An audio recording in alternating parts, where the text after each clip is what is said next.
PHY பிராண்டோட இந்த mountain rain perfume பத்தின ஒரு ஆனஸ்ட் ரிவ்யூ தான் இந்த வீடியோல பார்க்க போறோம்.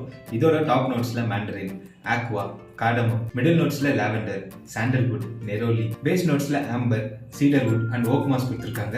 ஸோ இதோட ஸ்மெல் நல்லா மைல்டா இருக்கும். ஃபர்ஸ்ட் ஸ்ப்ரே பண்ண ஒரு 5 நிமிஷம் வரைக்கும் கொஞ்சம் கூலிங் எஃபெக்ட் கொடுக்குதுன்னே சொல்லலாம். அண்ட் நல்ல ஃப்ரெஷ்ஷான ஸ்மெல்லா இருக்கும். போக போக கொஞ்சம் லாவெண்டர், லாஸ்ட்டாக இதோட ஸ்மெல் ஃபேட் ஆகும்போது நல்ல உட்டி ஸ்மெல்லா இருக்கு. ஸ்மெல் வைஸ் நல்லா யூனிக்கா பண்ணியிருக்காங்க. பட் நிறைய பேருக்கு பிடிக்கிற விதத்தில் இருக்குமான்னு கேட்டிங்கன்னா அது கொஞ்சம் டவுட் தான். இதோட லாங் லாஸ்டிங் மேக்ஸிமம் ஒரு 5 hours வரைக்கும் வந்து லாங் லாஸ்டிங்காக இருக்கு. அண்ட் ப்ரொஜெக்ஷன் நல்லா டீசெண்டாக ஒர்க் ஆகுதுன்னே சொல்லலாம். இதுக்கு முன்னாடி நீங்கள் நிறைய பர்ஃப்யூம்லாம் வந்து ட்ரை பண்ணியிருக்கீங்க. புதுசாக ஏதாவது ஒரு பர்ஃப்யூம் வாங்கலாம்னு நினச்சிங்கன்னா மட்டும் இந்த PHY மவுண்டைன் ரெயின் பர்ஃப்யூம் வந்து ட்ரை பண்ணுங்க. மற்றபடி கண்ணை மூடிட்டு இந்த பர்ஃப்யூம் வாங்கலாம் அப்படின்லாம் வந்து இதை சொல்லிட முடியாது. இதோட price point 5 ml 75 rupees decide பண்ணுறாங்க. இந்த price point and overall performance வச்சு பார்க்கும்போது 7 out of 10 கொடுக்கலாம்.